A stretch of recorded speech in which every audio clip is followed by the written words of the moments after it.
में सर आप सभी का स्वागत है। Nalanda welcome you. और मेरा नाम संतोष कुमार है, जो मैं आपको नालंदा का गाइड हूँ, जो मैं आपको नालंदा को दिखा पाऊंगा, समझा पाऊंगा। जी, तो बहुत गर्व की बात है कि हम लोग बिहार के एक से ऐतिहासिक जगह पर आए हैं, जो विश्व धरोहर के नाम से जाना जाता था, शिक्षा का केंद्र माना जाता था। वैसे नालंदा विश्वविद्यालय में आज हम लोग आए हैं।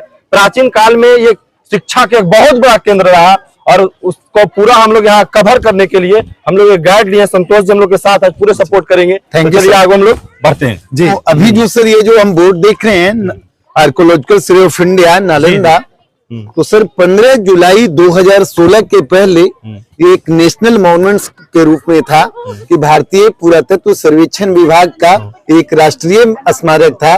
But right now Nalanda is a world heritage site. ये विश्व धरोहर की सूची में है, जो नालंदा के लिए बड़े गर्व की बात है।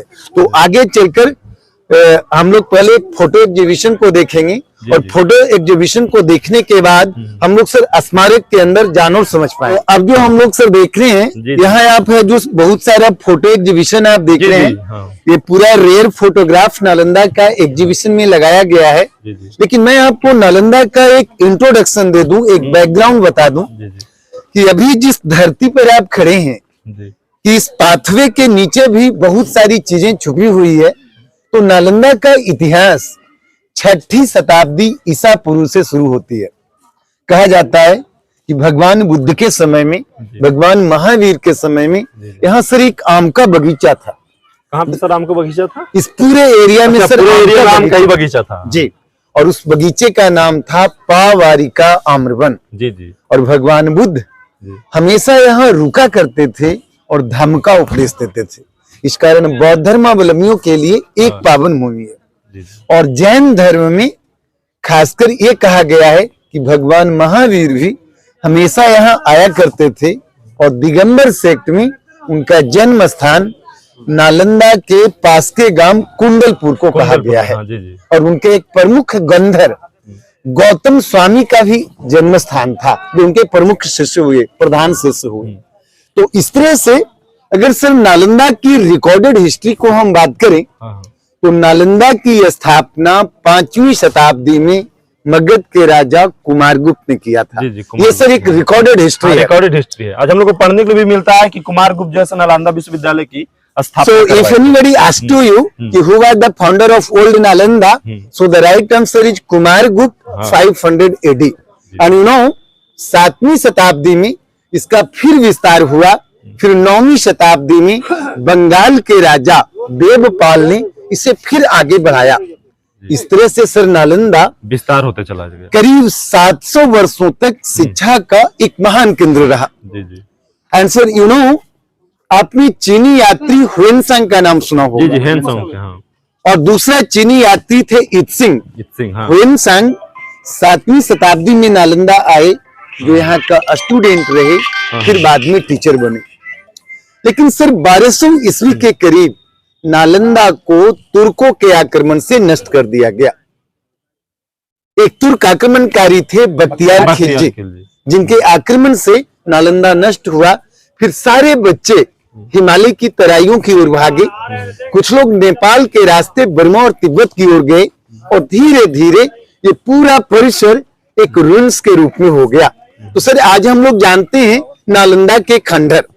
तो जिस नालंदा के भग्नावशेष को आप देखने जाएंगे, उसका सर ये रेयर फोटोग्राफ है कि खुदाई से पहले आप इमेजिन करें कि ये कैसे पूरा परिसर मिट्टी से ढका हुआ था।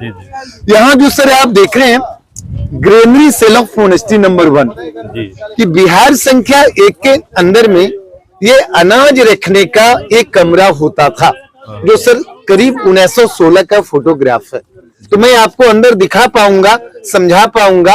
और इसकी जो विशेषता है, ये सर जो छत है वो आर्च है, मेहराब है, कि बिना किसी सपोर्ट का ये वर्षों से टिका हुआ है। जी। तो सर यहाँ आइए, एक नेक्स्ट फोटो को हम देखें। अगर आप सर यहाँ देखें, एएसआई ने सर यहाँ लिखा है vertical excavation trench from site of temple number 3। आप देख पा रहे हैं कि ये पूरा परिसर अंदर की जो आप इमारत को देखेंगे, वो एक जमाने में ऐसा मिट्टी से ढका हुआ था। और सैकड़ों लोगों को आप खुदाई करते हुए सर देख रहे हैं। और सर सब खुदाई से पहले का तस्वीर यहाँ पे लगा हुआ है। जी बिल्कुल 1917 का तस्वीर है जी, 1917 का है। तो सर 1915 में खुदाई का कार्य शुरू हुआ। अच्छा, अभी तो खुदाई रुकी हुई पूरी तरीके से। अभी सर यहाँ रुका हुआ है। अभी तक कितना हॉस्टल यहाँ पे खुदाई हो चुकी है? अभी ऐसे सर बताया जा रहा है कि लगभग यहाँ पे जी 106 या 5 हॉस्टल है। हाँ पहले थे यहाँ पे। Sir, exact number is still unknown, हाँ। लेकिन अभी जो है 11 हॉस्टल और 3 चैट और एक स्तूप खुदाई के क्रम में मिला है। उसके साथ साथ एक सराय टीला और टेम्पल नंबर 2 भी खुदाई के क्रम में सर मिला है। अभी मान लीजिए खुदाई रुका हुआ है पूरी तरीके से। जी अभी सर ये है जो एक दर्शनीय स्थल है और ये खुदाई अभी रुका हुआ है। और सर अगर आप यहाँ आए, just a moment sir, site of temple number 3 before excavation, ये जो सर आप देख रहे हैं, जब अलेक्जेंडर कैनिंघम जो एक ब्रिटिश आर्कोलॉजिस्ट थे, जब वो नालंदा आए तब उसने देखा कि ये पूरा परिसर इसी तरह से ढका हुआ था। और ये साइट ऑफ टेम्पल नंबर 3 जो आप देख रहे हैं, ये नालंदा का मेन अट्रैक्शन है और इसे सारिपुत्र का स्तूप कहा गया है। और अगर आप अंदर जाकर हम लोग सर देख पाएंगे कि जब इसके मिट्टी को हटाया गया तो अभी करीब ये 20 मीटर ऊंचा एक ह्यूज स्तूप है। और अगर आपने नोटिस किया हो इसे जो G20 का सम्मेलन दिल्ली में हुआ था, जिसमें हमारे प्रधानमंत्री या राष्ट्रपति लोगों को, डेलीगेट्स को इंट्रोड्यूस कर रहे थे, उसके बैकग्राउंड में इसी नालंदा का सिर्फ फोटोग्राफ था। I will show you inside the rooms, मैं आपको अंदर दिखा पाऊंगा। So these are all old photograph of Nalanda. Okay जी,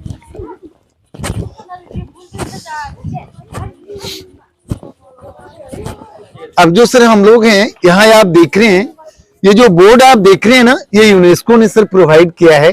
ये भी नालंदा विश्व धरोहर की सूची में है, वर्ल्ड हेरिटेज साइट के रूप में है। देखिए नालंदा को विश्व धरोहर में नहीं लाया गया था, लेकिन सर ये UNESCO के अंतर्गत ये कब आया सर नालंदा विश्वविद्यालय? सर यूनेस्को के अंदर नालंदा 15 जुलाई 2016 को एक वर्ल्ड हेरिटेज के रूप में डिक्लेयर्ड हो गया, जो नालंदा के लिए बड़े गौरव की बात है।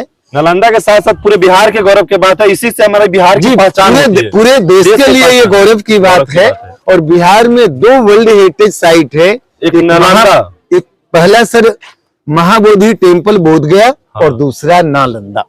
तो ये पूरी दुनिया के लोगों के लिए एक संरक्षण की जगह है कि we should be preserve our heritage. तो अंदर सर आते हैं और हम लोग इसके रिच हिस्ट्री को समझ पाएंगे। के बारे में बताएंगे कि एडमिशन के क्या क्या प्रोसेस रहता था। और सर ये नया गेट देखने को मिल रहा है, लग रहा है ऐसा कि नहीं गेट का खोज ही नहीं हुआ सर, ऐसा लग रहा है कि इसका जो मेन गेट है अभी तक नहीं मिल पाया है और लगता है कि हाल फिलहाल में काट के बनाया गया, ऐसा हम लोग को प्रतीत हो रहा है। अब इसके बारे में आप गहराई से यहाँ गाइड करते हैं तो आप बहुत अच्छा से हम लोग के एक्सप्लेन कर पाएंगे। जी बिल्कुल, आपने सही कहा। मैं सर आपको बताऊं कि जो नालंदा का जो एडमिशन की जो प्रक्रिया थी वो एक रूप में काफी डिफिकल्ट था। जैसा कि हुएनसांग जो चीनी यात्री ने लिखा है कि जब वो चाइना से आए तो उसने देखा कि नालंदा चारों तरफ से एक मोटी दीवार से घिरी हुई थी और चारों दिशाओं में एक एक दरवाजा था जहां गेटकीपर बैठा करते थे। और जो स्टूडेंट एडमिशन चाहते थे उन्हें गेटकीपर से डिबेट होती थी, इंटरव्यू होती थी। तो सर आप सोचिए कि जब गेटकीपर इतना एक्सपर्ट होगा तो समझिए कि टीचर यहाँ पे प्रोफेसर जो होते हैं वो किस टाइप से, ऑफ कोर्स कि गेटकीपर कई विषयों के विद्वान होते थे, वो स्कॉलर होते थे। और ये इमेजिनेशन करना है कि वो उस समय का महान टीचर्स क्या होंगे। जब गेटकीपर जब पहला इसको इंटरव्यू ले रहा है एडमिशन के लिए, तो सोचिए कि फिर टीचर प्रोफेसर उनके ऊपर और जो। तो अभी सर ये ओरिजिनल गेट नहीं मिला है, किसी द न्यू गेट, ये नया गेट काटकर बनाया गया है। और यहाँ जो दीवारें देख रहे हैं जी जी, इसमें सर ये ऐसा लग रहा है कि दीवार 2 टाइप का लग रहा है। तो इसमें ये बताएंगे सर कि ये पुराना दीवार है या वो पुराना दीवार है? नहीं, ये ऊपर का सर है जो कुछ ओरिजिनल दीवार है। जी जी। और जब रेस्टोरेशन का कार्य हुआ तो रेस्टोरेशन में सर है जो ये नई ईंटों को भी जोड़ दिया गया है। ये नीचे आप रिस्टोर देख रहे हैं, ये जो आरसीसी बीम देख रहे हैं, ये रेस्टोरेशन किया गया है, कंजर्वेशन किया गया है। इसकी सुरक्षा के लिए इसके प्रोटेक्शन के अच्छा लिए। सर, जो दीवार लग रहा है ऐसा लग रहा है कि सीमेंट से नहीं जोड़ा जाता था, पहले चूना और क्या क्या जी, of course यानी कि जो सर पेस्ट बनता था सर जी, दीवार को जोड़ने के लिए। निश्चित रूप से सर यहाँ चूना पत्थर के साथ साथ चावल का जो माड़ है, हाँ, राइस सूप, हाँ, जैगरी, हाँ, उड़द का दाल, हाँ, इन तमाम चीजों को मिलाकर ये है जो गारा बनाया जाता था और पेस्टिंग किया जाता था, सीमेंटिंग का काम होता था, ये जोड़ा जाता होगा। क्या इसकी जो है वो अंदर से किया जाता था क्या बाहर से किया जाता था इसका? जी, अंदर एक बहुत मोटी दीवार है, तो इस मोटी दीवार का आप यहाँ ओरिजिनल ब्रिक्स देख रहे हैं, लेकिन इस तरफ ये बाहर की दीवार निकल गई, तो इसने बाहर में नई ईंटों को जोड़ दिया है। नई ईंट है और इसके अंदर जो है पुरानी ईंटें है। बिल्कुल आपने सही पहचाना। तो सर आइए अब हम लोग अंदर आते हैं। सर तो ये तो जो गेट है जी, एंट्री गेट है जी बिल्कुल, ये सर एंट्री गेट अभी बनाया गया है। अगर आप सर यहाँ देखिए, एएसआई ने यहाँ नंबर दिया है 1961 के आसपास। तो सर इस बीच पैसेज में एएसआई ने एक दीवार को, इस गेट को बनाया है। अच्छा, जब जब ये सर एक्सचेंज होता था या इस पे कुछ वर्क हुआ नया, तो इसका डेट यहाँ पे लिख दिया जाता था। जी बिल्कुल बिल्कुल बिल्कुल, कि जब भी रेनोवेशन का काम हुआ है, कंजर्वेशन का काम हुआ है, तो एएसआई ने उस साल को लिख दिया है। और आप सर अभी बिहार संख्या 5 के सामने खड़े हैं।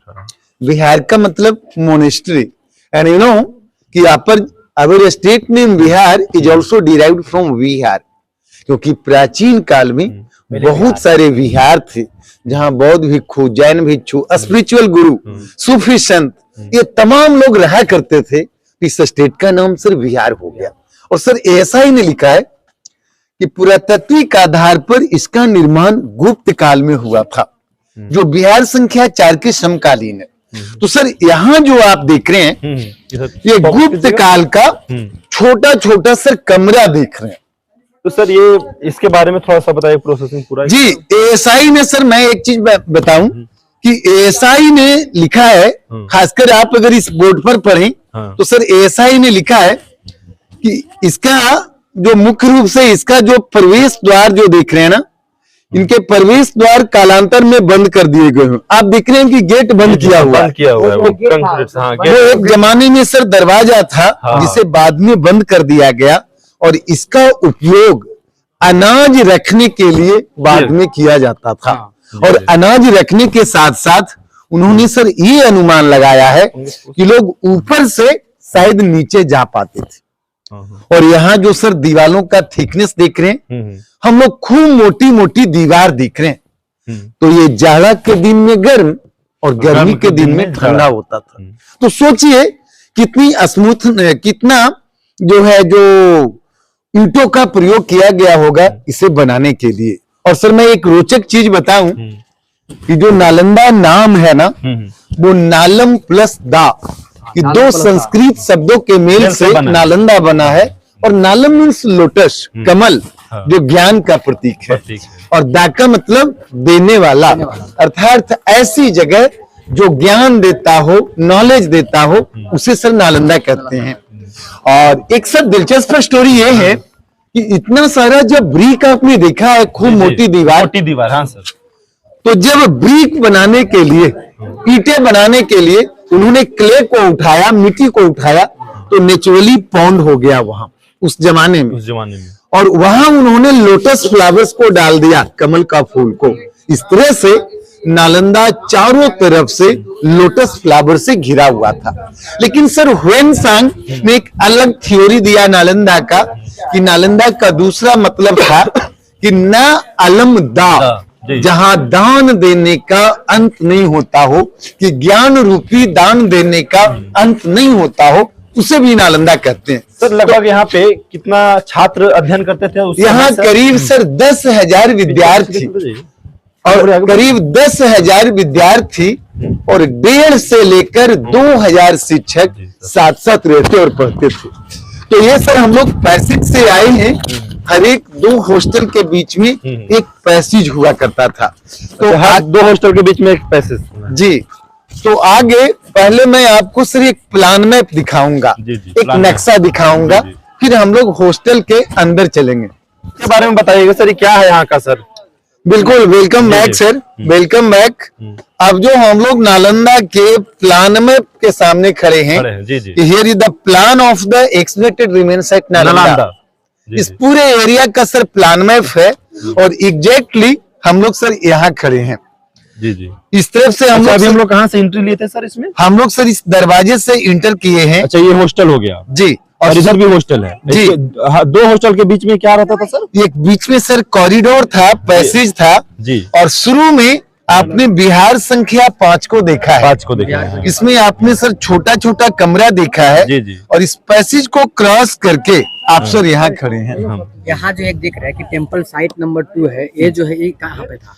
ये temple number site number 2 sir Bihar संख्या 7 के पीछे में है। बिहार संख्या 7 के पीछे में। जी, बिहार संख्या 7 के पीछे में है ये जो सर टेम्पल नंबर 2 है।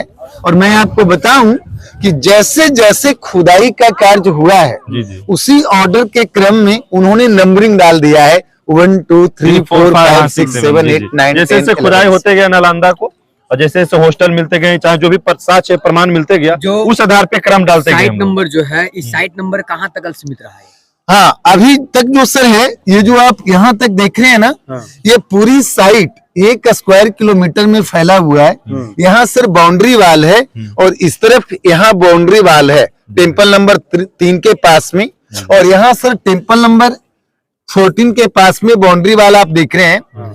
तो नालंदा ऑलमोस्ट उत्तर से दक्षिण की ओर फैला हुआ था। जी जी, और सर ये पूरब की से पश्चिम की ओर चौड़ाई में फैला हुआ था। पूरब से पश्चिम की ओर। जी, और लंबाई इसका उत्तर से दक्षिण की ओर था। और अभी कुल मिलाकर दिया हुआ है सर कि स्केल ऑफ दिया हुआ है यहाँ पे, राइट जो सर है जी, 10 से स्टार्ट है, क्या है 10 है ना, 10 नहीं, से स्टार्ट 40 से है। 40 है, 40 से स्टार्ट 120 तक फिर दिया हुआ है जी। ये क्या था सर? हाँ, ये एक स्केल अभी का दिया गया है कि कितनी दूरी है जो आपका ये इस तमाम मोनेस्ट्री का है। तो एक तरह से एक जितना साइट मतलब फैला हुआ था उस चीज का दिया हुआ स्केल अभी का सर स्केल, अभी का स्केल सर दिया हुआ है। तो एक जमाने में ये काफी लंबा, काफी दूर तक फैला हुआ था। बहुत सारे हिस्टोरियन ने माना है कि ये 7 माइल लंबा और 3 माइल चौड़ा था, लेकिन इसका एग्जैक्ट सर जो है ना, वो अभी एरिया के बारे में कोई भी इंफॉर्मेशन नहीं मिला है। तो ये देखिए चैत लिखा हुआ है। Chaityas means temple. टेम्पल जी, चैत एक पाली भाषा का शब्द है, पाली भाषा। तो मंदिर को सर चैत कहते हैं। चैत। तो सर 3 चैत्य मिला है, 11 हॉस्टल मिले हैं।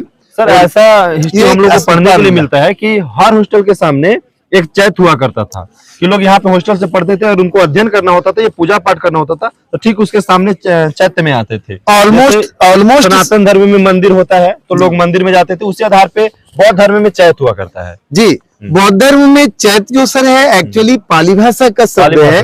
तो प्राकृत में या पाली में मंदिर को सर चैत कहा जाता है। अपने जैन मंदिर को भी चैत्य कहा जाता है।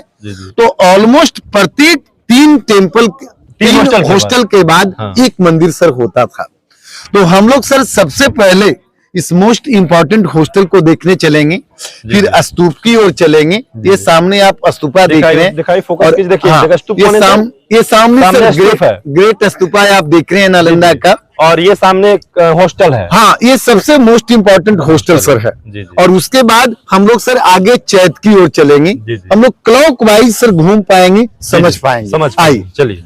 तो ये जो आप सर बोर्ड में लिखा देख रहे हैं, ये पूरी लाइन, ये जो मोनेस्ट्री जो है ना, ये 4 to 11, ये पूरी सर मोनेस्ट्री आप देख रहे हैं दूर पेड़ तक, ये करीब 10,000 बौद्ध भिक्षु वो एक साथ रहा करते थे। आइए, तो हम लोग सर आगे बढ़ते हैं। और यहाँ सर ऑलमोस्ट आप देखें, यहाँ अभी भी वो पॉट में आप लोटस को देख रहे हैं। जी जी सर, सही में देख रहे हैं हम लोग। संख्या 1 के पास अभी हम लोग खड़ा है और यहाँ के बारे में सर बताएंगे थोड़ा सा। जी बिल्कुल सर, अभी हम लोग बिहार संख्या 1 को देखने जा रहे हैं जी, हिंदी में। और इनफैक्ट सर अगर आप देखिए, ASI ने लिखा है कि भारतीय पुरातत्व सर्वेक्षण द्वारा नालंदा में उत्खनन कार्य का प्रारंभ सर्वप्रथम इसी विहार से किया गया था तथा सभी विहारों में यह विहार सर्वाधिक महत्वपूर्ण ही है।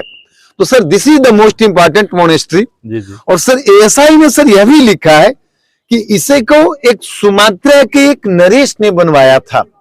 You know sir, Sumatra is present Indonesia, Jakarta. You know Jakarta is the capital of Indonesia. जी जी।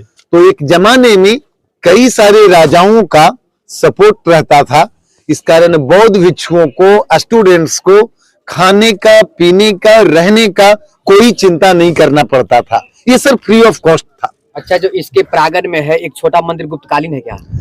जी हाँ, ऐसा माना जाता है कि इसका जो ओरिजिनल जो स्ट्रक्चर है वो सर, इसका जो मूलतः जो निर्माण है वो 6वीं से 7वीं शताब्दी में हुआ था। आपने उस तरफ देखा था 5वीं शताब्दी के अवशेष को।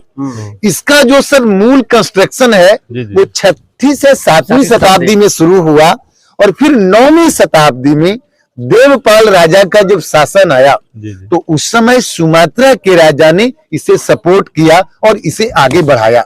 लेकिन सर एक चीज को आप नोटिस करें, जैसा कि एएसआई ने लिखा है कि कुछ कक्षों में तथा प्रवेश द्वार के दोनों ओर बने आलोक की जली हुई गच मूर्तियों में अग्नि द्वारा नालंदा महाविहार के विध्वंस के प्रमाण प्राप्त होते हैं। आप सर अगर आप अंदर जाएंगे तो हम लोग देख पाएंगे कि कैसे बुद्ध की गच मूर्तियों को जब आक्रमण हुआ तो इसे नष्ट कर दिया गया।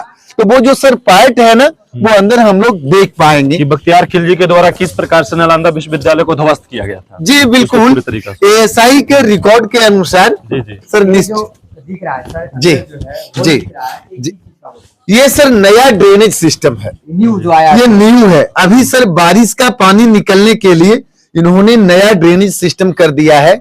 और आप जो सर अभी हैं, हम लोग सर अभी पोर्टिको में आप खड़े हैं। अगर आप सर किसी हॉस्टल में जाएं तो मोस्टली हॉस्टल वेस्ट फेसिंग है, ये सर वेस्ट दिशा है। जी जी। और ये दोनों तरफ सर आप आला देख रहे हैं, टाकरा देख रहे हैं। जी जी सर। हाँ, यहाँ सर है जो भगवान बुद्ध की मूर्तियां होती थी। ऐसा लग रहा है कि सर अभी भी मूर्तियां का कुछ अवशेष है। जी जला हुआ बिल्कुल, अवशेष है। बिल्कुल यहाँ पे दिखाएंगे फोकस करके कि अभी भी देखिए जला हुआ जो ईंट है ना, उसका अवशेष जरूर प्राप्त है। ये बख्तियार खिलजी के द्वारा जो ध्वस्त किया गया था नालंदा विश्वविद्यालय को लगभग 12वीं शताब्दी में। Right sir. तो 12वीं शताब्दी में जब नालंदा विश्वविद्यालय को ध्वस्त किया जा रहा था तो लगभग ऐसा बताया जाता है सर, हम लोग हिस्ट्री में जब पढ़ते हैं तो लगभग 6 माह तक की यहाँ मतलब आग का लय जी जी, जिसमें उसमें पुस्तकालय सर कई महीनों तक जलता रहा। हाँ। तो सर ये दोनों तरफ जला हुआ निशान और टूटी हुई मूर्तियां देख रहे हैं। यहाँ दीवालों पर भी जला हुआ सर निशान देख रहे हैं। यहाँ पे भी दिखा देंगे। हाँ, लेकिन सर एक इम्पोर्टेंट चीज ये थी, एक सर इम्पोर्टेंट चीज सर ये थी कि जैसे ही बच्चे एंट्री करते थे वो बौद्ध धर्म की प्रार्थना करते थे। जी जी। कि वो चांटिंग करते थे कि नमो तस्य भगवतो अरहतो सम्मो सम्बुद्धस्य बुद्धम शरणम गच्छामि धम्मम शरणम गच्छामि संघम शरणम गच्छामि। कि इफ एनीबॉडी से, अगर सर कोई कहता है कि कम नियर टू बुद्धा, कि बुद्धम शरणम गच्छामि, it means come near to knowledge, कि ज्ञान की शरण में आइए। धर्म मीन्स जो उनका टीचिंग था कि धर्म की शरण में आइए। एंड संघा means one who is the follower of the teaching of Buddha.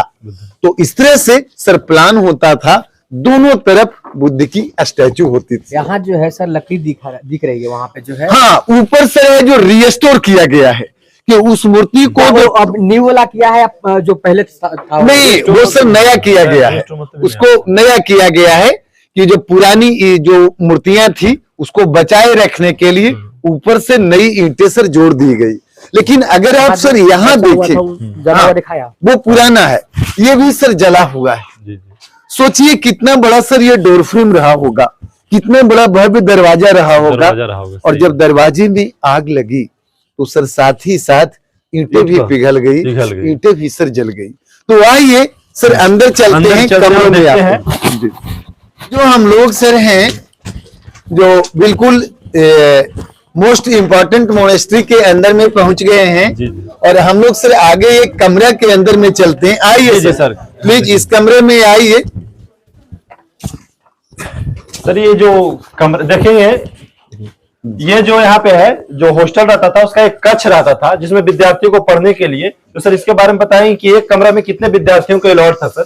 जी बिल्कुल सर, जैसा कि एएसआई ने अपने रिकॉर्ड में लिखा है, उन्होंने रिसर्च किया है हाँ। कि ये जो कमरा है जो मूलतः 6ठी से 7वीं शताब्दी का रहा होगा, तो एक कमरे में 1 से 2 विद्यार्थी के रहने की व्यवस्था थी। सर यहाँ पे ये नजर आ रहा है, ये किसके लिए बना होता था सर ऐसा माना जाता है कि इस तरह का जो अलमीरा है ये या तो दीपक रखने के लिए, लैंप के लिए, किताब रखने का, या उनकी कॉमन वस्तुएं वार्डरोब के रूप में इसका उपयोग रहा होगा।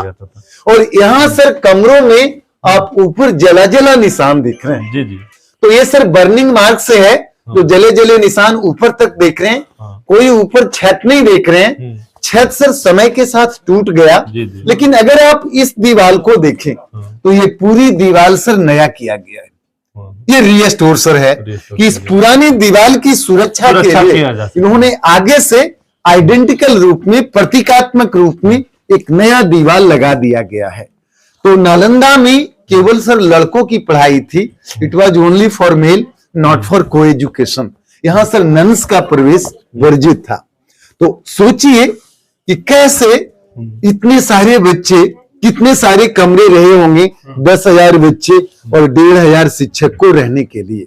तो सर इसी तरह का एक टिपिकल रूम का है जो साइज होता था, कि जो ऑलमोस्ट सर ऐसा है कि टीचर के लिए बड़ा रूम रहता था या स्टूडेंट के लिए बड़ा रूम रहता था? ऐसा सर रहा होगा कि किसी महान टीचर्स के लिए उनका एक विशेष कमरा रहा होगा जो साइज में बड़ा हो। लेकिन कई बार सीनियर और junior and teacher and students lived together, साथ साथ वो सर रहा करते थे।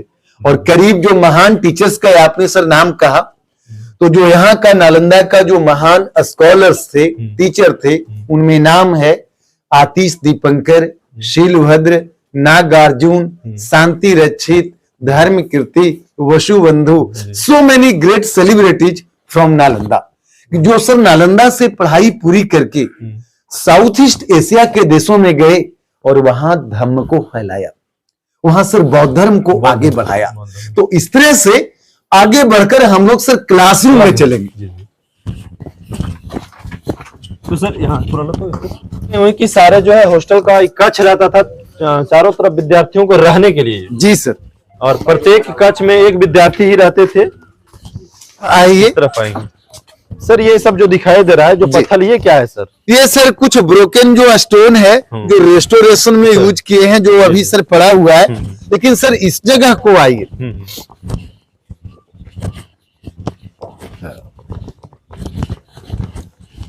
तो अब जो हम लोग सर हैं, आप है जो लेक्चर स्टेज पर सर खड़े हैं। अच्छा, हम लोग लेक्चर स्टेज पे खड़ा है कि एक जमाने में न जाने कितने प्रोफेसर यहाँ बैठकर सर एड्रेस किया करते होंगे।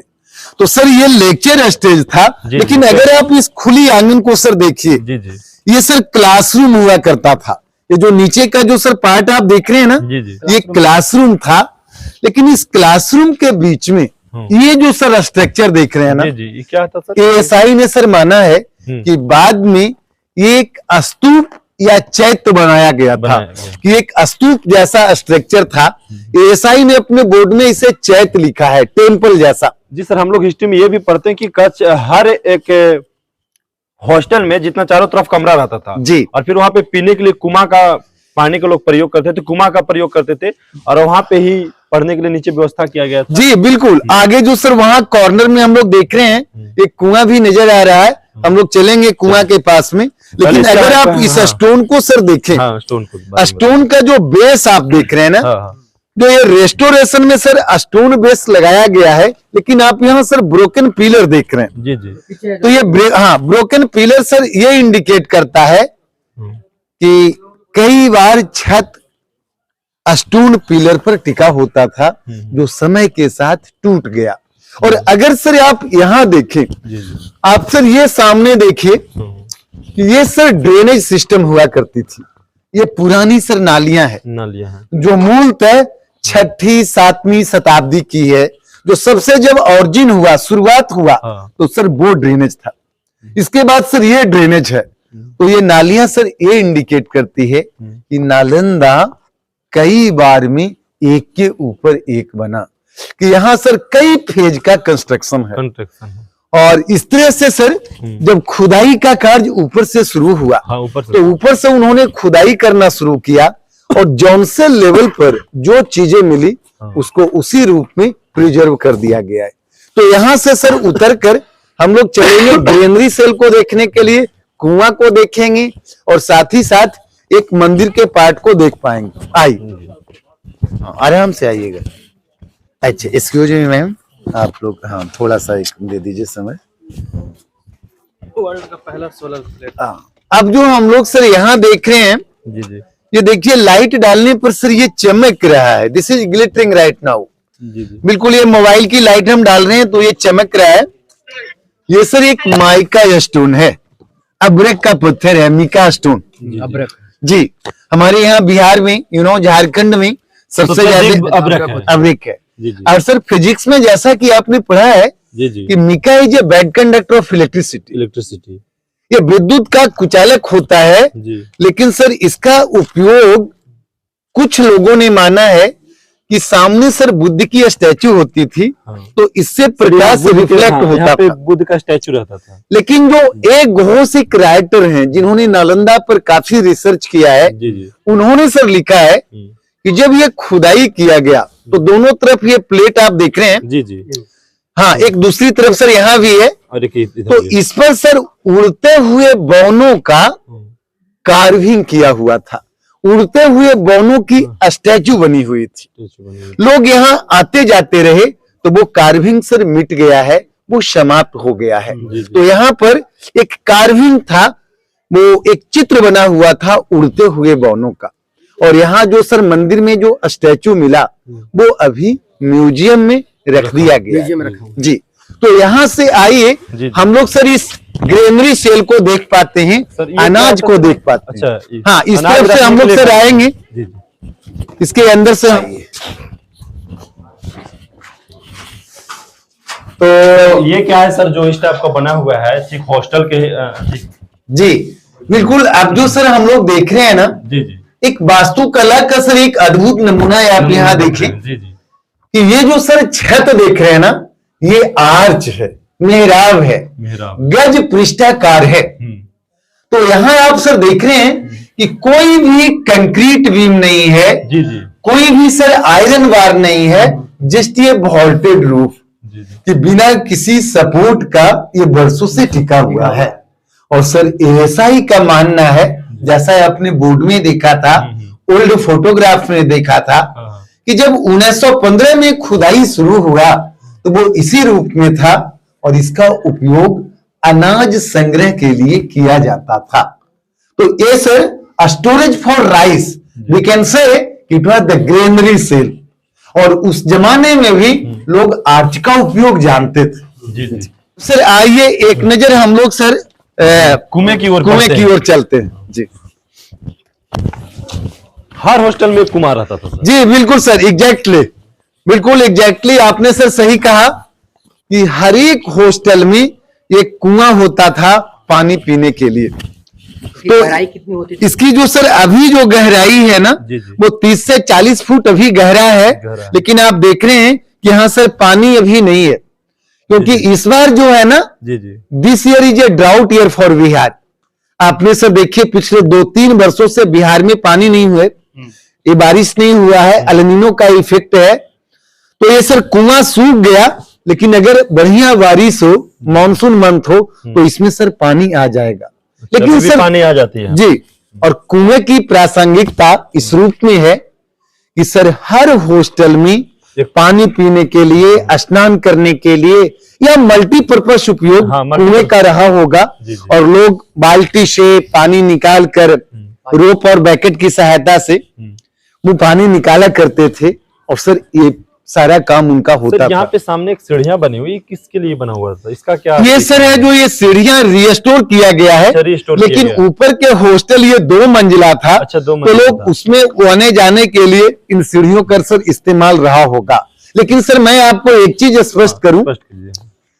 कि प्रत्येक बौद्ध विहार में, जो नालंदा में जो भी बौद्ध विहार मिला है, हाँ। उसके साउथ वेस्ट कॉर्नर में स्टेयर केस मिला है, सीढ़ियां मिली है। दक्षिण पश्चिम कॉर्नर पर इससे ये इंडिकेट होता है कि कम से कम 2 मंजिला भवन यहां सर जरूर था, कि 2 मंजिला होता था। और सर एक चीज मैं आपको और बताऊं कि जल घड़ी के द्वारा नालंदा में समय की सूचना दी जाती थी। वाटर क्लॉक था, वाटर क्लॉक था। जी जी, वाटर क्लॉक। और सर ऐसा भी माना जाता है कि ढोल की आवाज से और शंख ध्वनि से पीरियड समाप्त होने की घोषणा होती थी कि this was the tradition of old आज के नालंदा। जमाने में घंटी बजती है, जी लोहा जी, का हो गया या तो पीतल का हो गया, लेकिन उस जमाने में लोग शंख बजाया करते थे या ड्रम पीटा करते थे कि this was the tradition of Nalanda. तो सर यहां से हम लोग आएंगे ग्रेट स्तूपा की ओर। Welcome back sir, welcome back. जी जी, अब हम लोग सर, अब हम लोग, हाँ हाँ अलाउ है, अलाउ है। लिया रसीद लेकर। हाँ हाँ मिल गया है, रसीद है। तो वेलकम बैक सर। अब जो हम लोग हैं ना, सारीपुत्र स्तूप के सामने खड़े हैं। जी जी, ये जो सर आप बड़ा सा जो स्ट्रक्चर है आप देख रहे हैं ना, हाँ सर, आपने वहां प्लान मैप पर देखा था, लिखा प्लान था मैप पे, हाँ इसको हम लोग देखे थे प्लान मैप में सर कि स्तूपा साइट हाँ, नंबर 3 और यहाँ सर बोर्ड पर लिखा है मंदिर संख्या 3। 3 जी। तो यहाँ सर ऐसा माना जा रहा है जैसा कि एएसआई ने सर लिखा है कि ये नालंदा का मेन अट्रैक्शन है। जी अगर आप तुलना करें किसी अन्य संरचना के संदर्भ में तो this is the most imposing structure of Nalanda. इसका जो सर निर्माण है ना, ये 7 बार में एक के ऊपर एक हुआ था। अच्छा सर, इसमें जो दिखाई दे रहा है वहाँ पे गोल स्ट्रक्चर है, कहीं जी। पे चरखुट मतलब स्क्वायर में स्ट्रक्चर है, इसका मतलब क्या था सर यहाँ पे? जी, तो वस्तुतः सर पहले मैं मूल स्ट्रक्चर को आपको बताऊं, जी। फिर सर इस पर आएंगे। जी जी, पहले मूल स्ट्रक्चर ये के जो बारे में। मूल स्ट्रक्चर जो सर देख रहे हैं, हाँ हाँ सर, ये एक सर एक सॉलिड स्ट्रक्चर है जिसका निर्माण 7 बार में एक के ऊपर एक हुआ है। 7 बार में। 7 बार में इसके सर 3 ओरिजिनल पार्ट अभी भी अंदर सर जमीन में दबा हुआ है। जी जी, और ये जो सीढ़ियां जो सर देख रहे हैं ना, ये 5वीं 6ठी 7वीं बार के दीवारों के अवशेष के ऊपर बनाया गया है। और सर 4थी बार में इसके चारों कोना पर सर टेम्पल होता था। वो जो चारों को- हाँ जो दिखाई दे रहा है वो वहाँ पे। दिखाई जो सर दे रहा है ईस्टर्न साइड में, जी जी, और वहां बुद्ध की और बोधिसत्व का सर आप स्टैचू देख रहे हैं। जी जी, हाँ वहाँ देखा और सर। आपने सर ये कहा चौकोर और गोल स्ट्रक्चर, हाँ गोल स्ट्रक्चर क्या था ये? इसे सर मनौती स्तूप कहा गया है। जी। मनौती का मतलब जी जी, भोटी वस्तुपा, अंग्रेजी में सर भोटी बोलते हैं, हिंदी में मनौती एक तरह का सर ऑफरिंग स्तूपा है, जी। ऑफर किया हुआ जी। किसी श्रद्धालु के द्वारा। और ये जो सर मेन स्तूप है वो चारों तरफ से गोल गोल मनौती स्तूप से घिरा हुआ है। और सर मैं आपको बताऊं कि अगर 200 के करेंसी में जब आप देखते हैं सांची के स्तूप का, हाँ हाँ, तो सर वो अर्ध गोलाकार है। जी जी, आमतौर पर स्तूप या तो गोलाकार होता है या बेलनाकार होता है, बेलनाकार होता है। लेकिन हाँ, लेकिन ये जो स्ट्रक्चर बड़ा वाला देख रहे हैं, जी जी, ये हमें सर पिरामिडों की याद दिलाती है। कि अगर मिस्र या गिजा की पिरामिड को आप तस्वीर में देखते हैं, this is looking like a pyramid, क्योंकि इसका जो निर्माण है जी जी, जो क्रमशः 7 बार में एक के ऊपर एक हुआ है। सर यहाँ पर होता था क्या? ये सर एक तरह का प्रेयर हॉल था सर, एक तरह का स्तूपा जो है ना, बौद्ध धर्म का टर्म है, सर इसका निर्माण किस सदी में जो हुआ था? निर्वाण का प्रतीक है, मृत्यु का प्रतीक है, यादाश्त का प्रतीक है। तो सर बौद्ध धर्म में मृत्यु के बाद उनके अस्थियों के ऊपर या उनके पवित्र चीजों के ऊपर आमतौर पर लोग स्तूप बनाते थे। तो सर ये जो बड़ा वाला स्तूप था वो किनका इंडिकेट करता था? प्रोफेसर का यहाँ के या छात्र का, या तो जो सीनियर छात्र होते उनको करता था? अभी तक सर जो भी रिसर्च हुआ है, हाँ, बौद्ध ग्रंथों में सर सारी पुत्र के बारे में चर्चा है जी जी, कि सारी पुत्र भगवान बुद्ध का शिष्य थे, जी जी, जो नालंदा के रहने वाले थे। नालंदा के रहने वाले। नालंदा उनका जन्मभूमि सर था जी जी, और निर्वाण की भूमि थी। जी जी, तो जैसा कि हिस्टोरियन ने माना है कि राजा अशोक भी अपनी धर्म यात्रा के क्रम में 3री शताब्दी ईसा पूर्व में नालंदा आए थे और उनकी याद में एक स्तूप का निर्माण किया था। लेकिन ये बात अभी सर पूरी तरह से प्रमाणित नहीं हुई, नहीं हुआ है जी। क्योंकि सर जो खुदाई के क्रम में हाँ। जो चीजें मिली है, जो एविडेंस मिला है, जो ये सजेस्ट करता है कि नालंदा गुप्त काल में बना था। जी जी।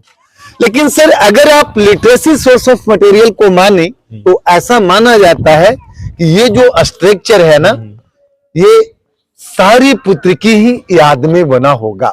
इसी कारण तमाम बौद्ध देश के लोग सारी पुत्र की याद में यहाँ हर रोज प्रार्थना करते हैं, प्रे करते हैं, और यहाँ सर वो दर्शन के लिए देश विदेश के लोग नालंदा आते हैं। सर ऐसा था कि जब यहाँ पे बच्चे पढ़ने के लिए आते थे तो उस समय काफी दूर दूर से आते थे, अदर कंट्रीज से आते थे, अदर महादेश से भी आते थे। एशिया का सबसे बड़ा शिक्षा का केंद्र है नालंदा। बिल्कुल sir, it was called light of Asia. हाँ, एशिया का सबसे बड़ा शिक्षा का केंद्र रहा।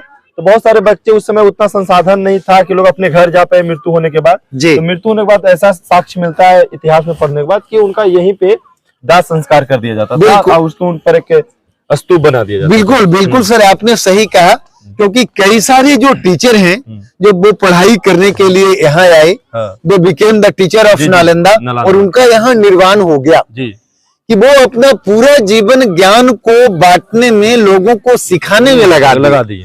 तो उन लोगों की याद में भी सर यहाँ क्रिमेशन करने के बाद भोटिव स्तूप उनकी याद में बनाया जाता था। तो अगर आप सर यहाँ जो देख रहे हैं, इधर अगर आप सर इस तरफ जो गोल गोल जो सर देख रहे हैं, ये सारे सर भोटिव स्तूपा है जो कोई न कोई पवित्र चीज के ऊपर बना हुआ है। और ये जो चरखुट है जो सर, अच्छा ये भी सर भोटिव स्तूप है।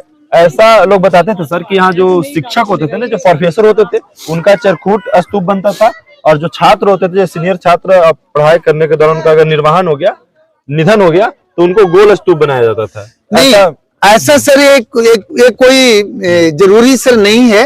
आमतौर पर आप सर देखेंगे कि ऑलमोस्ट यानी कि पहले बेस जो है चौकोर होता था, और उसके ऊपर अगर आप वहां नोटिस करें, जस्ट यू लुक देयर, वहां सर आप देख रहे हैं कि जो बेस है ना वो स्क्वायर स्ट्रक्चर है, और एक बड़े स्क्वायर स्ट्रक्चर के बाद उन्होंने राउंड स्ट्रक्चर को बना दिया है। वहां सर आप देख रहे हैं कि आमतौर पर शुरुआत होता था स्क्वायर स्ट्रक्चर से। हाँ, उसके नेक्स्ट वाला सर, उसके नेक्स्ट में देखिए छोटा वाला में जी, हाँ कि आप सर देख रहे हैं जी कि नीचे जो बेस है जो स्क्वायर है जी, स्क्वायर, और स्क्वायर के बाद फिर है जो सर राउंड है जी।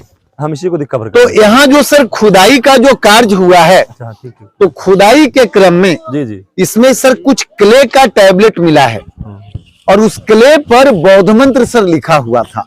तो यहाँ से सर आइए हम लोग स्तूप को देखते हुए आगे बढ़ते हैं। एक मंदिर की ओर से एक और चीज हम लोग देख रहे हैं यहाँ पे नया, कि वो नया चीज क्या है, खुदाई किया हुआ है, ऐसा लग रहा है कि मिट्टी को जो बना, नहीं वो सर अभी पेड़ लगाया जाएगा। अच्छा, पौधे के लिए है, नालंदा अट्रैक्शन का केंद्र बने। जी जी जी जी। तो ये सारे सर भोटिव स्तूपा आप देख रहे हैं जी, जो स्मृति की में याद में बनाया गया है, ऑफरिंग किया गया है।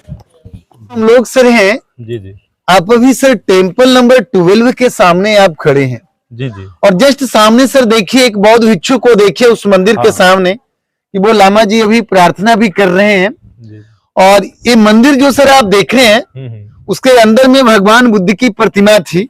ये भी सर एक मंदिर देख रहे हैं और इस मंदिर के आगे में आप ये गोल गोल जो सर स्ट्रक्चर देख रहे हैं, बहुत सारा यहाँ पे देख रहे हैं। ये सारा कैमरा में कवर सारा सर जी, ये सारा का सारा ये सर मनौती स्तूप है जी। और यहाँ सर अगर आप एक नजर ध्यान दें, जैसे दो भागों में बट गया था जी, तो दो भागों में बटा था, तो सर एक मूर्ति पूजा में विश्वास रखने वाला, एक मूर्ति पूजा में नहीं विश्वास रखने वाला। हाँ, ऐसा सर था कि बौद्ध धर्म की दो शाखाएं हुई, एक महायान और दूसरा हीनयान, जिसे थेरावाद कहा गया। जी, हाँ। तो महायान के लोग उन्होंने आइडल वर्शिप भी किया, साथ ही साथ बहुत सारे उनका मंत्र था, बहुत सारा चैंटिंग था और बहुत सारी एक नॉलेज था। और सर जो थेरावादा का लोग थे जिन्हें हीनयान कहा गया, वो बुद्ध के ओरिजिनल टीचिंग्स को मानने वाले लोग थे जी। जी तो कुछ सर है जो कुछ है जो ईंटों से बना हुआ है, कुछ स्टोन पर बना हुआ है। यहाँ बुद्ध की लाइफ स्टोरी को दिखाया गया है। यहाँ देखिए बुद्ध की माँ का स्टैचू है जी जी। वो बुद्ध की माँ सर लुम्बिनी में, वो देखिए कि जब उनकी माँ ने उनको जन्म दिया लुम्बिनी में। यहाँ सर देखिए टीचिंग पोज है बुद्ध का जी जी, कि बुद्ध ने अपना पहला उपदेश सारनाथ में दिया। में जाके दिए थे। इसे सर धर्म चक्र परिवर्तन मुद्रा कहते हैं। यहाँ आगे जो सर देख रहे हैं बुद्ध अर्थ टचिंग पोज में है, भूमि स्पर्श मुद्रा। यहाँ जो सर हम लोग बुद्ध को देख रहे हैं ये ब्लेसिंग पोज में है, आपको बरद मुद्रा। और यहाँ जो सर आगे देखिए वो बुद्ध लेटे हुए हैं, वो सर महापरिनिर्वाण का पोज है। कि कुशीनगर में उनका महापरिनिर्वाण हो गया। और अगर आप सर इस स्ट्रक्चर को देखेंगे, हाँ, ये भी सर एक गोलाकार स्तूप था जो एक तरफ का पार्ट टूट गया, समाप्त हो गया। तो सर ये भी एक स्तूपा था। तो ये सारे स्तूप में ऐसा लग रहा है कि बुद्ध की पूरा जीवन चक्र को हम लोग एक कहानी सुने थे सर कि बख्तियार जो खिलजी था उसका रीजन क्या रहा सर कि इसको ध्वस्त करने की जरूरत पड़ गया, इतना शिक्षा का केंद्र रहा। तो बहुत सारे लोग कहानियां ये बताते थे कि बख्तियार खिलजी एक बार बीमार पड़ गया था जी। तो लोग बोले थे कि ऐसा कोई चिकित्सक है जी जो बिना दवा के हमें ठीक कर दे। तो लोग सलाह देते कि आप नालंदा विश्वविद्यालय जाइए, वहाँ एक ऐसे चिकित्सक बैठे हुए हैं कि जो आपको बिना दवा के ठीक कर देंगे। तो उनको एक बोला गया था, बख्तियार खिलजी जब यहाँ पे नालंदा विश्वविद्यालय में आए थे तो उनसे पूछा गया कि बताया आपकी कौन सी बीमारी, तो बोला कि आप हमको फेज कीजिए, देखिए और हमें पूरी तरीके से ठीक कर दिया, हम दवा नहीं खाएंगे जी। तो उनको बोला कि आप क्या कर पाएंगे, तो बोले कि हमको कुरान पढ़ने का शौक है, हम कुरान पढ़ेंगे। तो उनको यहाँ का जो चिकित्सक थे कुरान में ही का तो दवा लगा करके दे देते, तो जिसके वजह से वो पढ़ते तो सुगंध के माध्यम से उनको दवा बॉडी में गया तो उस प्रकार से ठीक हो गए। उनको लगा कि हम जो नालंदा विश्वविद्यालय जो है और एक पाकिस्तान दूसरा धरोहर था हमारा जी, तक्षशिला, हाँ तक्षशिला, तो उससे ज्यादा बेस्ट ये हो जाएगा। इसके लिए हो सकता है कि लगता है हिस्सा है जिसके वजह से नालंदा विश्वविद्यालय को ध्वस्त किया गया। ऐसे कुछ कहानियां हम लोग को सीखने को मिलता है, सुनने को मिलता है। हाँ। तो सर इसमें कितना सच्चाई है कितना झूठा है इसको एक्सप्लेन करेंगे सर। इसे सर जो है ना, इसे इंटरनेट पर और बहुत सारी चीजों पर ये जानकारी सर आया है कि जिस समय बख्तियार खिलजी का आक्रमण हुआ वो काफी बीमार थे और उनके स्वास्थ्य में कोई सुधार नहीं हो रहा था और कई हकीमों के इलाज के बावजूद भी उनको है जो रिकवरी नहीं हुआ और शायद किसी ने उन्हें राहुल श्रीभद्र से इलाज करवाने के लिए कहा और राहुल श्रीभद्र ने उनका कुरान शरीफ भेंटने दिया था। लेकिन सर ये जो बातें हैं कि इसे के बारे में पूरी तरफ से सर प्रमाणिक रूप से नहीं कहा जा सकता है, लेकिन गणित कहानियां मतलब इसको कहा जा सकता है जी। जो हिस्टोरियन ने जो सर लिखा है हिस्टोरियन का ये मानना है कि 1200 ईस्वी आते आते नालंदा रॉयल सपोर्ट को खोता जा रहा था क्योंकि राजाओं के सपोर्ट के द्वारा ही ये चलता था और हिंदुइज्म का रिवाइवल हो रहा था। और जब तुर्कों ने पूरे मगध को जीत लिया तो उसने नालंदा में भी काफी नुकसान पहुंचाया और इस तरह से नालंदा का सर गौरव सदा के लिए समाप्त हो गया। अच्छा सर, नालंदा विश्वविद्यालय में जो बच्चे पढ़ने के लिए आते थे उनका फी नहीं लगता था। हाँ। तो इनका जो खर्च आता था वो कहाँ से सर मेंटेन होता था? ये सारा सर जो फीस है जो बच्चों को रहने का, खाने का, पीने का जो भी मेंटेनेंस था, शिक्षा का मेंटेनेंस वो राजाओं के द्वारा सर सपोर्ट होता था। कहा जाता है कि सुमात्रा के राजा बालपुत्र देव ने करीब 200 गांवों का जो रेवेन्यू है, लगान है, वो माफ कर दिया था और उन गांवों के द्वारा उनके जो पैसे को जो माफ किया गया उनसे बच्चों को खाने का, पीने का सारा है जो उपलब्ध सर होता था। तो यहाँ पर हम लोग सर आएंगे बिहार संख्या 6 के अंदर में, जहाँ आप देख पाएंगे कम्युनिटी किचन को। देखिए बिहार संख्या 6 है यहाँ पर, हम लोग अभी फिलहाल बिहार संख्या 6 में अंदर जा रहे हैं। बिहार संख्या 6 के बारे में हम लोग को कुछ एक्सप्लेन जी आगे आए सर, आगे आ जाए। तो सर हम लोग हैं बिहार संख्या 6 में आप खड़े हैं और ये चारों तरफ जो सर आप कमरा देख रहे हैं ये स्टूडेंट्स के रहने का सर कमरा देख रहे हैं। और इनफैक्ट इस आंगन में ये जो स्ट्रक्चर देख रहे हैं, स्ट्रक्चर क्या आप सर ये स्ट्रक्चर को देखिए। ये जो स्ट्रक्चर है ये खाना पकाने का सर चूल्हा होता था कि एक जमाना में अंदर लकड़ी डाला जाता था, कोयला डाला जाता होगा और फ्लेम सर ऊपर निकलता था, इस पर लोग पॉट रखा करते थे, बर्तन रखा करते थे। और ये सर जला जला निशान आप अंदर देख रहे हैं कि जब जैसे आग लगता है ना घर में, अगर आप मिट्टी के चूल्हे में जब खाना बनाते हैं तो कैसे आग लगकर जल जाती है। तो दोनों इसका सर उपयोग था, एक खाना पकाने के लिए और दूसरा प्रयोगशाला के लिए कि मेटल कास्टिंग भी यहाँ सिखाया जाता था कि धातु विज्ञान की भी पढ़ाई होती थी, है ना। हाँ, तो ये धातु विज्ञान की भी पढ़ाई होती थी। और जो भी सर चीजें मिली, प्रैक्टिकल का भी काम होता था, जी जी केमिस्ट्री के एक लैब का भी काम होता था। जी जी और इस तरफ एक यहाँ भी सर मंदिर देख रहे हैं, जी जी यहाँ सामने देख रहे हैं बौद्ध मंदिर, और एक यहाँ भी मंदिर सर देख रहे जी, हैं, जी। और फिर से एक कुआं सर हम लोग देख रहे हैं आगे। जी, कि हर हॉस्टल में ये कुआं भी था। जी। और इस तरह से जो सर खुदाई में चीजें मिली, उसको सर यहाँ के म्यूजियम में रख दिया गया। जी जी कि क्योंकि नालंदा में कई वर्षों तक खुदाई चलता रहा, तो जो चीजें मिली है ना, उसको म्यूजियम में सहेज कर रख दिया गया है। तो उसको म्यूजियम को अगर आप बच्चों को ले जाना चाहें तो वहां पर भी सर जाया जा सकता, आप जा सकते हैं। तो अब यहाँ से, हाँ, अब यहाँ से हम लोग सर अब बाहर आइए, कि अब सारा चीज बच्चा लोग देख लिया। आप मेन टेम्पल के पास में आप सर यहाँ ये भी बताया जाता है, ये भी बताया जाता है जी कि सर यहाँ पे लगभग बच्चे को जो खर्चा चलता था उसके लिए लगभग 200 गांव दान में दिए गए थे। जी सर। तो इसकी क्या कहानी है सर कि 200 गांव नालंदा विश्वविद्यालय को दान में मिला? हाँ, ऐसा सर है कि सुमात्रा का जो राजा थे ना, जी जी कि उन्होंने है जो सुमात्रा जो आज इंडोनेशिया देश है, हाँ तो देवपाल राजा के समय में हाँ उन्होंने कहा कि चलिए इन बच्चों को मेंटेनेंस के लिए हम 200 गांवों का लगान को माफ कर देते हैं, और उनसे जो आय आएगा उससे यहाँ के बच्चों का मोनेस्ट्री का वो है जो मेंटेनेंस का काम होगा। तो केवल 200 गांवों का ही नहीं, अनेक राजाओं के द्वारा जो भी राजा थे वो उनको भिक्षुओं का बहुत आदर करते थे, वो भिक्षुओं का बहुत आदर करते थे, उनके मन में बहुत सम्मान था। और इस तरह से नालंदा 700 वर्षों तक शिक्षा का एक महान केंद्र रहा, जो अभी सर विश्व धरोहर के रूप में। तो चलिए आज हम लोग देखिए यहाँ पे अपने पूरे स्टूडेंट के साथ हम लोग नालंदा विश्वविद्यालय जब घूमने के लिए आए हैं, तो यहाँ सर ये हॉस्टल हम लोग आए हैं, ये हॉस्टल है। और लगभग हम लोग अभी 11 हॉस्टल के बारे में हम लोग पूरा भी डीपली देखे जा जाकर घूम घूम करके। और यहाँ पे हम लोग बच्चों को पहले समझाएंगे कि हाँ ये क्या है। ऐसे बच्चों को लग रहा है कि दीवार है और ये कुआं है बीच में, तो इसके बारे में लोग को नहीं पता सर, तो इसके बारे में समझाएंगे कि चारों ओर क्या रहता था सर। ये सब कमरा जो दिखाया था इस क्या है? हाँ ठीक है, नमस्ते बच्चों, आप लोग का नालंदा में स्वागत है और मैं आपका गाइड हूँ संतोष कुमार। तो जैसा कि सर ने आपको बताया कि आप बिहार संख्या 10 में खड़े हैं। कहाँ खड़ा है आप लोग, बोले किसके साथ?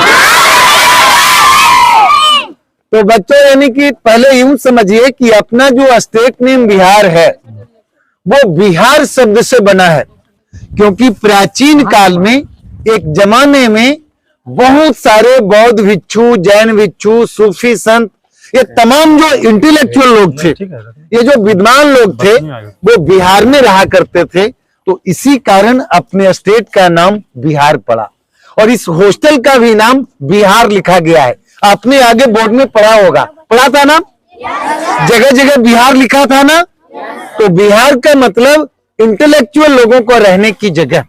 और एक दूसरा स्तर बिहार, दूसरा जो मीनिंग होता है बिहार का कि भ्रमण करना, विहार करना, है ना। तो ये तमाम जो बौद्ध भिक्षु थे, जैन भिक्षु थे, एक जमाने में इस मगध क्षेत्र में हमेशा भ्रमण किया करते थे। तो इस स्टेट का नाम बिहार हो गया।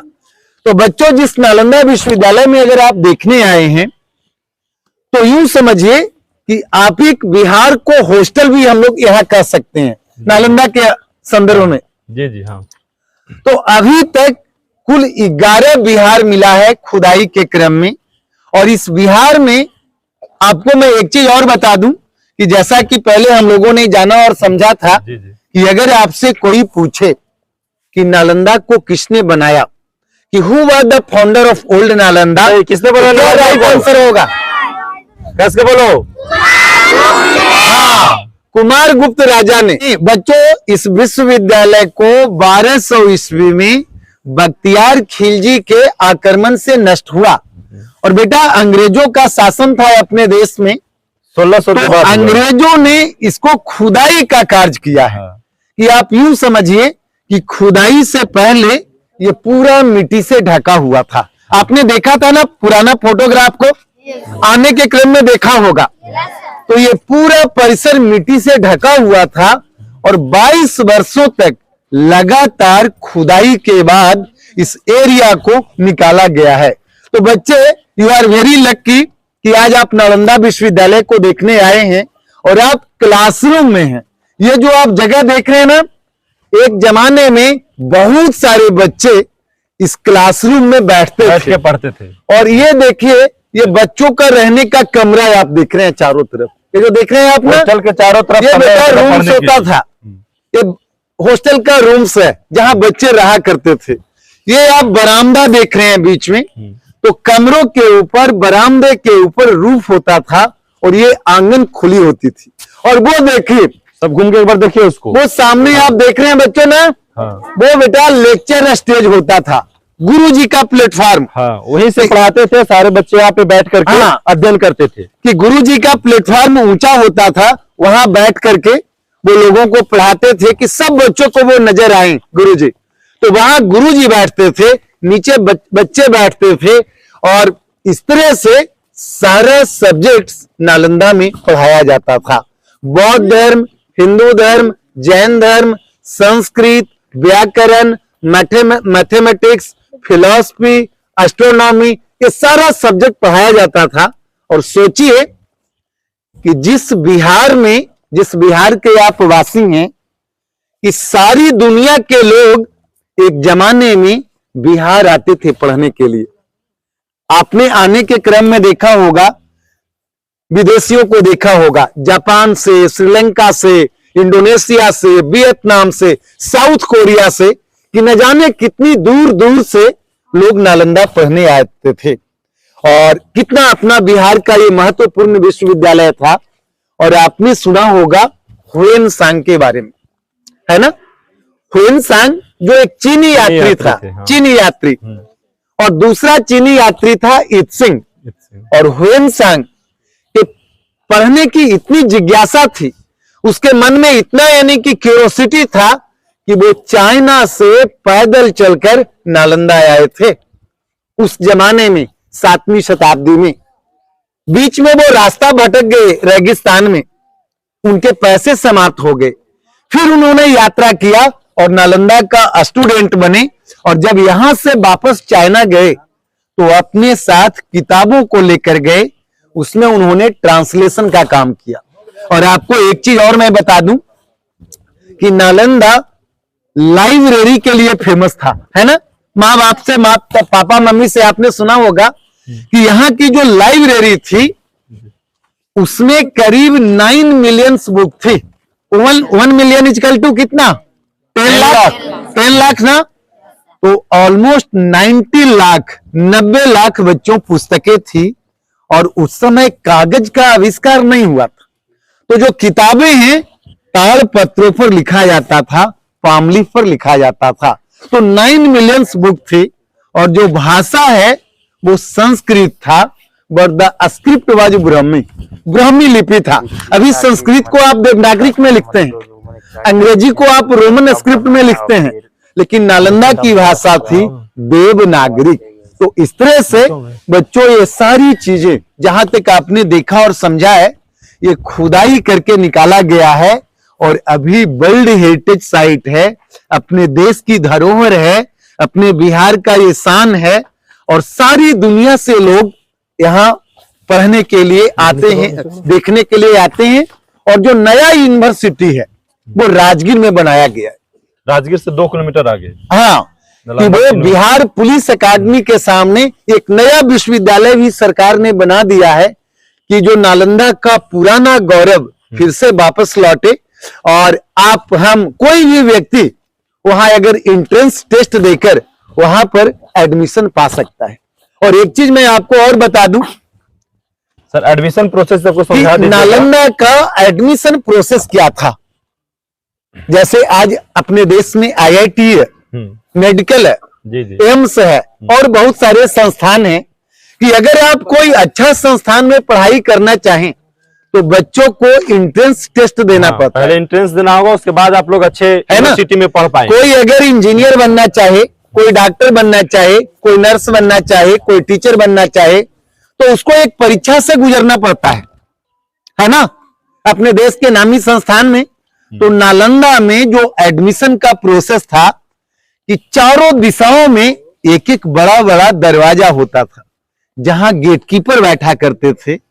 कोई आदमी पूरब से आए तो वो पूरब के दरवाजे की ओर जाएगा, कोई आदमी पश्चिम से आए तो पश्चिम तरफ भी एक दरवाजा था, क्योंकि ये बहुत बड़ा एरिया था। कोई उत्तर दिशा से आए तो उत्तर वाले मेन दरवाजे पर जाएगा, कोई दक्षिण से आए तो दक्षिण की ओर जाएगा। तो वहां पर एक गेटकीपर होते थे और गेटकीपर ही बच्चों का टेस्ट लेते थे, उनसे सवाल जवाब करते थे। जो उनको गेटकीपर को सेटिस्फाइड करते थे उन्हीं का एंट्री होता था। आप सोच सकते हैं कि गेटकीपर जो एंट्रेंस लेता होगा, वो अगर गेटकीपर एडमिशन के लिए पहला प्रोसेसिंग उससे गुजरना होता होगा, तो गेटकीपर यदि उतना टैलेंटेड होता होगा तो यहाँ का टीचर कितना टैलेंटेड होगा। ऑफ कोर्स, बिल्कुल सर ने सही कहा कि जब गेटकीपर इतने विद्वान थे तो बच्चों वो पढ़ाने वाले कितने विद्वान रहते कितने विद्वान होंगे, कितने लर्नेड लोग होंगे। तभी नालंदा का पूरी दुनिया में नाम था। और ये ऑक्सफोर्ड, कैम्ब्रिज, स्टैनफोर्ड, यूरोप में आप देखते हैं कि ऑक्सफोर्ड के बारे में लोग बोलते हैं। हमारे बिहार से बड़े बड़े लोग के बच्चे अमेरिका जा रहे हैं पढ़ने के लिए, कैम्ब्रिज जा रहे हैं पढ़ने के लिए, ऑक्सफोर्ड जा रहे हैं पढ़ने के लिए। लेकिन एक जमाने में वहां के लोग जो है ना वो यहाँ आते थे कि साउथ ईस्ट एशिया का तमाम देशों के लोग बिहार पढ़ने के लिए, समझने के लिए आते थे। तो इस तरह से ये बच्चों नालंदा का एक रिच हिस्ट्री है, एक बहुत रिच है कि नालंदा अपने आप में क्या था। तो एज ए स्टूडेंट मैं आपको ये कहना चाहूंगा कि जब तक आप स्टूडेंट लाइफ में हैं, तो अगर आपका जीवन का कोई लक्ष्य है कि कोई कुछ भी बनना चाहे, सबका अपना अपना इंटरेस्ट होगा जीवन में। कोई किसान बनेगा, कोई है जो डॉक्टर बनेगा, कोई नर्स बनेगा, कोई रेलवे में नौकरी करेगा। तो जो भी करने का, अपने आप को उसमें झोंक देने का, मन से करने का, कि कोई भी काम आदमी करे ना तो मन से करना चाहिए। तो ये है। और अगर आप विद्यार्थी हैं तो खूब मन लगाकर पढ़ने का। Thank you. देखिए एक और बात था सर यहाँ पे, पहले के जमाने में पढ़ने के लिए क्या क्या सुविधा दी गई थी। जैसे एक बच्चा के लिए एक कमरा प्रोवाइड किया गया था, एक टीचर के लिए एक कमरा प्रोवाइड किया गया था, और इस हॉस्टल के जितने सारे बच्चे रहते थे इन्हीं कमरा में रहते थे, और शिक्षक को भी यही रहना था। और अपना जो अगर कोई मान ली कि शिक्षक पढ़ा रहे हैं और स्टूडेंट बीमार पड़ गया तो वो कमरा के रूम से ही पढ़ लेता था, ताकि उसको किसी प्रकार के पढ़ाई में कोई डिस्टर्बेंस न हो सके। लेकिन आज का जमाना क्या हो गया कि हल्का फुल्का भी बीमार रहे तो 100 बहाना लेकर के चलाता था स्कूल में भी। तो वैसे बच्चे कभी भी सक्सेस नहीं होते थे। तो ये देखिए पढ़ाई की जो पहले का जो स्ट्रक्चर था वो बहुत जबरदस्त था। आज का जो स्ट्रक्चर है उससे बहुत हट गया है। मतलब बोल सकते हैं कि जो शिक्षा का जो महत्व है ना वो बहुत धीरे धीरे गिरता जा रहा है। अब पहले जो शिक्षा का महत्व था ना वो कई गुना ज्यादा। और एक चीज और मैं आपको बता दूं बच्चों, आपने जापान का नाम सुना है ना? कहाँ है राजधानी जापान का? टोक्यो है ना? यहाँ जापान से भी बच्चे, जैसा कि है जो ग्रंथों में आया है, वर्णन आया है कि जापान से भी लोग पढ़ने आते थे। तो एक नालंदा का एक बहुत बढ़िया चीज अभी भी जापान में लागू है। जिस समय नालंदा में स्टूडेंट्स पढ़ते थे, गुरुकुल सिस्टम था कि टीचर और स्टूडेंट जब साथ साथ रहते थे तो कोई किसी का नौकर नहीं था जी। सारे स्टूडेंट को अपना काम खुद करना पड़ता था, कि चाहे वो खाना पकाने का काम हो। अच्छा सर, यहाँ जो हॉस्टल में रहकर रहते थे तो हाँ, खाना उनको कैसे प्रोवाइड होता था? उनको खाना सर पकाने के चूल्हे मिले हैं। आगे के हॉस्टल में हम लोग देख पाएंगे कि खाना पकाने का काम, कपड़े धोने का काम, फर्श की सफाई का काम ये बच्चे खुद ब खुद किया करते थे। कि बच्चों ये नालंदा का ट्रेडिशन था कि बच्चे सारा काम खुद किया करते थे, दूसरे पे निर्भर नहीं रहते थे कोई भी बच्चे। और ये कल्चर अभी जापान में है कि जापान जैसे देश में जो बच्चा स्कूल की लाइफ में होता है उसका कोई नौकर नहीं होता है, भले वो कितना भी अमीर बाप का बेटा हो या बेटी हो, कि उसका बहुत सारा काम खुद करना पड़ता है। और इस तरह से सहयोग देकर ये सारे लोग, वो एक है जो महान शिक्षक के रूप में, महान टीचर के रूप में वो आगे उस जमाने में वो फेमस हुए थे। और पढ़ाई पूरी करने के बाद उनको राजा का सलाहकार है, एडवाइजर है, पृष्ठ के रूप में उनकी नियुक्ति होती थी। तो इस तरह से अब हम लोग सर आगे चलते हैं। सर यहाँ पे सर कि यहाँ पे देखिए हर हॉस्टल में कुआं भी रहता था। आप लोग ये भी जान लेंगे कि पानी पीने के लिए उन्हें बाहर नहीं जाना होता था, हर हॉस्टल में कुआं रहता था। हम लोग अभी 11 हॉस्टल को देखे यहाँ पे नालंदा विश्वविद्यालय। ठीक है। तो हर हॉस्टल में कुआं बच्चे को पानी पीने के लिए रहता था और रहने के लिए हर बच्चे को एक एक कमरा मिलता था, शिक्षक को एक कमरा मिलता था और वो लेक्चरर स्टेज था जहाँ पे टीचर्स बैठ करके पढ़ाते थे और बच्चे यहाँ पे पूरा बैठ करके पढ़ते थे। और खास करके उनका ये सुविधा था कि यहाँ से उनको घर नहीं जाना था। बहुत सारे तो टीचर मतलब पढ़ाते पढ़ाते यहाँ उनका निधन भी हो गया और उनका हम लोग स्तूप भी आगे आप लोग को दिखाएंगे, वहां पे स्तूप बना हुआ है। और बहुत सारे बच्चे भी आते थे पढ़ने के लिए, जैसे मान लीजिए जापान से आ गए और उनको निधन हो गया, यहाँ पे निर्माण हो गया तो वापस नहीं लौटते थे, तो उनका स्तूप भी बनाया गया आगे यहाँ पे और उनका आज साक्ष्य यहाँ पे हम लोगों को प्राप्त है यहाँ पे। तो ये सब भी देखना और ये यहाँ से जरूर सीख के जाना है कि सोचे उस समय के जो स्टूडेंट होते थे सब अपना काम स्वयं करते थे। तो आप लोग भी आज से ये तय मानिए कि हम लोग आज जो घूमने के लिए आए हैं एक शिक्षा जरूर लेके जाना है कि अपना काम जो स्वयं स्टूडेंट करेगा वही आगे बढ़ेगा। ऐसा नहीं कि मालिक हम लोग को कपड़ा धोना तो देते मम्मी लोग कपड़ा धो देना है, वैसा बच्चे कभी भी आगे नहीं बढ़ पाएंगे। यह सारा काम बहुत सारे बच्चे क्या करते हैं, होमवर्क भी अपने दीदी से बनवा लेता है। तो ये क्या हुआ, जो पढ़ने का तरीका है वो एक फैशन तरीका बन गया है और फैशन तरीका हमें जीवन में कुछ नहीं सिखा सकता। हम लोग आज क्या किस लिए पढ़ते हैं, नौकरी हो जाए, तो हम लोग को नौकरी नहीं पढ़ना है। शिक्षा का मतलब वही होता है कि हमें अच्छा से जीना सिखा दे और जिंदगी में क्या क्या हमें अचीवमेंट होना चाहिए ये सिखा दे। यही शिक्षा का मूल मकसद था। और जो भी नालंदा विश्वविद्यालय में विद्यार्थी पढ़ने के लिए आते थे उनका मूल मकसद यही रहता था कि नहीं यहाँ आ रहे हैं तो हमें नौकरी नहीं लेना है, नौकरी ले सर यहाँ पे कोई नहीं पढ़ते थे, वो अपने एक नई अचीवमेंट के लिए, नई उपलब्धि के लिए पढ़ते थे। उनको लगता था कि हम यहाँ पढ़ेंगे तो हमें जीवन कैसे जीना है ये सीख जाएंगे। और जिस दिन हर विद्यार्थी के अंतर्गत एक लक्ष्य आ गया, एक एम आ गया कि नहीं हमें बदलना है अपने आप को, और शिक्षा एक ऐसी संपत्ति है जिससे आप दुनिया के सारा चीज बदल सकते हैं। जितना भी लोग गरीब है, हम बहुत सारे मिडिल परिवार के बच्चे आए हुए हैं क्योंकि हम उनको जमीनी स्तर से हम जानते हैं सर, तो नहीं जानते हैं सर, लेकिन हम जिस जगह से आते हैं बहुत रूरल एरिया है और जंगल एरिया भी है। तो हम वहाँ सारे बच्चे को बहुत बेसिकल हम जानते हैं, मतलब जड़ से जानते हैं कि वहाँ बहुत सारे किसान के लोग बच्चे रहते हैं और आप लोग भी किसान के ही बच्चे हैं। तो आप लोग भी एक संकल्प जरूर रखिए कि नहीं हम लोग को बहुत आगे बढ़ना है और बढ़ने के लिए एक अच्छा टीचर और एक अच्छा स्टूडेंट के बीच कॉम्बिनेशन होना चाहिए और सीखने की उम्मीद होना चाहिए। क्लास में कभी भी आइए तो सीखने की उम्मीद से आइए। जैसे आप बच्चे आते तो सीखने की उम्मीद से आते थे, उनको उत्साह रहता था। उनको आज की क्या है कि एडमिशन पापा जबरदस्ती चलो बाबू एडमिशन करा देते हैं, लेकिन पहले ऐसा नहीं था। उत्तेजना था उनके अंतर्गत, उत्साह था कि नहीं हमको पढ़ना है और जीवन में बहुत आगे करना है। और हम लोग बुद्ध से भी बहुत सारी चीज सीखने को मिलेगा। उसका कहानी हम लोग जो पढ़े थे तो ये देखे थे कि कहाँ के थे बुद्ध। बुद्ध बिहार के रहने वाले नहीं थे। गौतम बुद्ध का आप लोग कहानी पढ़े होंगे हिस्ट्री के क्लास में। कहाँ के थे गौतम बुद्ध? लुम्बानी नामक स्थान नेपाल के रहने वाले थे। लुम्बानी नामक स्थान नेपाल के, और बोध गया में जहां आप लोग का घर हुआ नजदीक में, वहां ज्ञान उनका प्राप्ति हुआ था लगभग 35 साल की उम्र में। और 29 वर्ष की अवस्था में गृह त्यागे थे। और बौद्ध धर्म में गृह त्यागने को महाभिष्क्रमण कहा जाता है। गृह त्यागने को अलग अलग धर्म में अलग अलग शब्दों से प्रयोग करते हैं। जैसे हम लोग बोलते हैं सनातन धर्म में की मृत्यु हो जाता है, तो इसमें मृत्यु नहीं बोला जाता है, निर्वाण बोला जाता है बौद्ध धर्म में। तो गौतम बुद्ध का जो निर्वाण हुआ था लगभग 483 ईसा पूर्व में और जन्म हुआ था 563 ईसा पूर्व में लुम्बानी नामक स्थान पर। और हम लोग जहां से आते हैं वहां पे उनका ज्ञान प्राप्ति हुआ था। और सबसे पहला उपदेश जो है गौतम बुद्ध कहाँ दिए थे? सारनाथ में जाकर के दिए थे। ठीक है, तो आप लोग सीखिए। हम लोग जब भी आते हैं ऐतिहासिक जगह पे तो उनसे सीखना है, प्रेरणा लेना है और जीवन में बहुत आगे बढ़ना है। ठीक है, थैंक यू बच्चों, थैंक यू। एक कहानी सुने थे सर कि बख्तियार जो खिलजी था जी, इसका रीजन क्या रहा सर कि इसको ध्वस्त करने की जरूरत पड़ गया, इतना शिक्षा का केंद्र रहा। तो बहुत सारे लोग कहानियां ये बताते थे कि बख्तियार खिलजी एक बार बीमार पड़ गया था जी। तो लोग बोले थे कि ऐसा कोई